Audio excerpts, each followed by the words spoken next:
Shall we move on? Yeah, okay.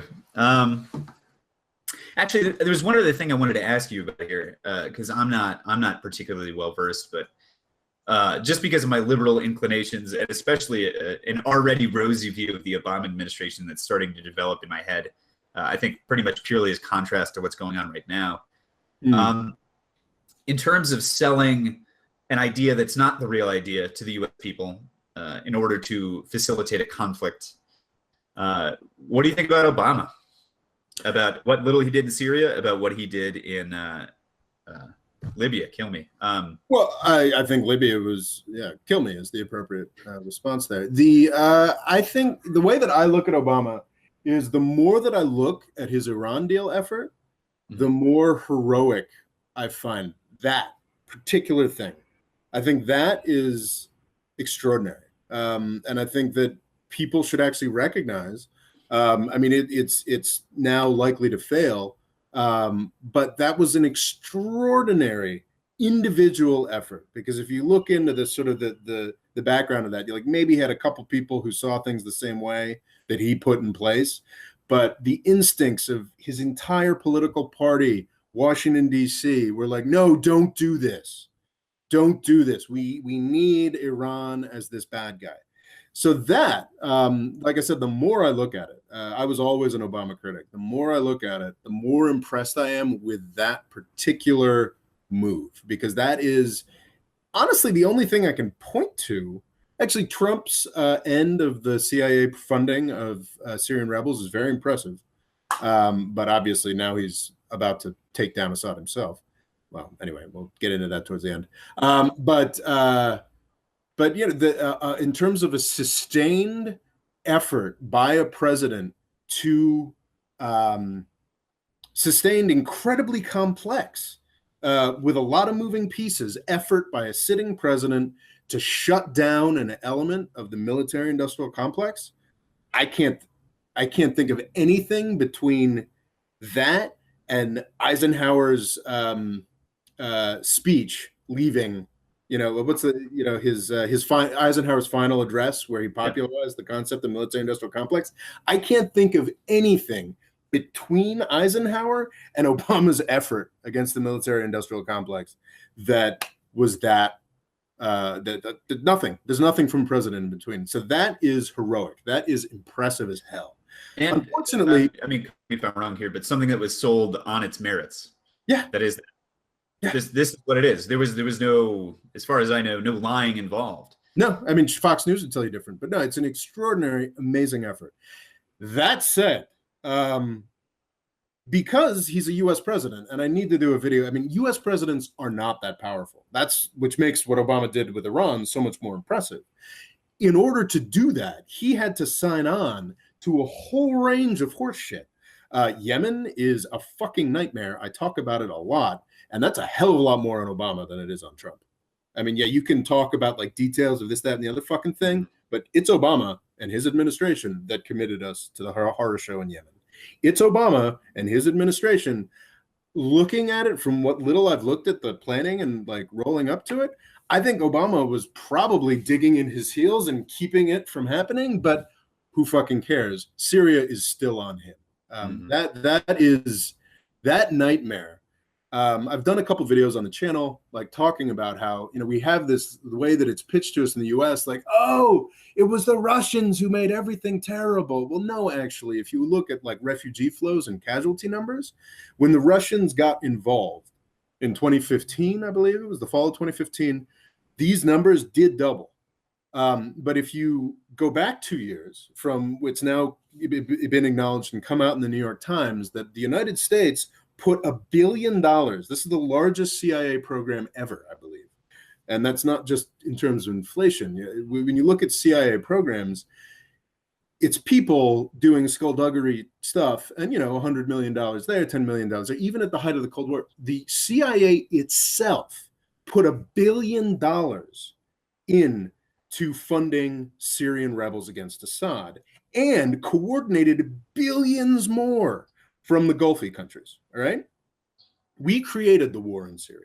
Yes, in 2015, when the Russians got in, there was a doubling in casualties and refugee flows. In 2013, which is sort of, we were definitely involved before, but for as far as like rigorously documented New York Times articles talking about CIA programs, from mid 2013, we started this multi-billion-dollar program of arming rebels and whatnot. From that point on, casualty and refugee flows from Syria, as unreliable as those are, we do know that they went up by a factor of 10.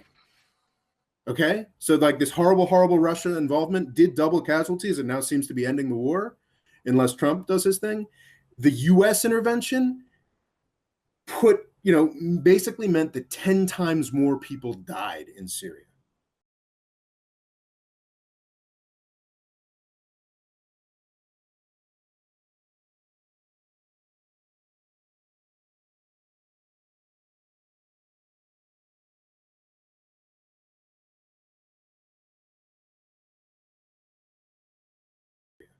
So yeah, there's that that's on Obama. There's Libya that's on Obama. Once again, Obama, and once again, he is a hero with the Iran deal, but he did that.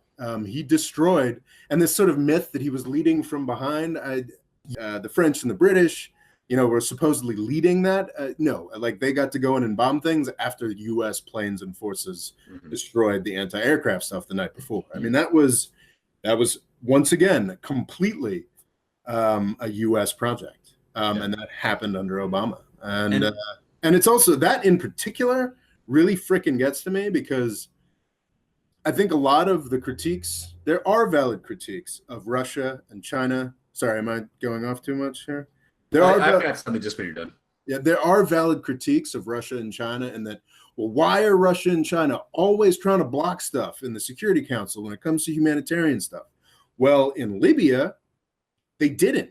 In Libya, mostly because Gaddafi was such a universally loathed figure, but in Libya, they were like, you know what? Okay, we're going to let you do this, NATO. We're going to let you do this to show us what a humanitarian intervention is going to be like. Don't overthrow him. Don't overthrow him. Whatever you do, don't overthrow him, but you can save Benghazi. Save Benghazi. Do this humanitarian thing you've been talking about for so long. Save Benghazi. And we did that, and then we rolled across the country, and then Gaddafi ended up, murdered by a gang of people on the street, and it was videotaped and sent everywhere. So if you wonder why Russia and China refused to participate in any Security Council UN stuff on humanitarian issues, that's why. They tried it in Libya, and we fucked them. That's on Obama. There's also in Yemen, there's the murder of almost an entire family of American citizens. Yes, Anwar al-Awlaki is a bad dude, but the idea that he can be murdered without due process is a horrific precedent that will be used by presidents to come. Also, not as up on this as I should be, but my understanding is that his teenage son was also murdered in a separate strike. Yeah. And possibly his daughter as well. Now I haven't followed up on that in detail, but yeah, that's all Obama too. So no, I'm not a fan of Obama's general foreign policy legacy. I do think he tried to do one heroic thing, and this isn't like an anti-Obama thing. This is what a U.S. president, Mother Teresa is problematic, but Mother Teresa could be elected president of the United States, and she will have that much blood on her hands. Yeah. But this idea that Obama, somehow, like he really tried with the Iran deal, and that was a really important thing to do, and it was heroic and it was impressive. But he's on the same path to hell as any other U.S. president. Yeah. Well, so a couple of things to talk about there. The first is kind of that last thing you were talking about, which is that something that we fail to realize in the United States is that any incoming U.S. president, especially if he didn't grow up in the State Department, which is 0% of presidents, has no experience dealing with the military, has no experience dealing with the intelligence agencies, dealing with these people who tell them, we know, we've been doing this for 30 years, we know what we need to do. And if you want to look at sort of that arc through the Obama presidency, I think targeted drone strikes and assassinations and the way they spike early on and then draw down is him finally developing the confidence to tell these dudes in the CIA, yeah, no more. I finally understand my own foreign policy role. And maybe the culmination of that is the Iran deal. Finally, the ability to say, I know what's going on, and I can oppose you and sell my own agenda.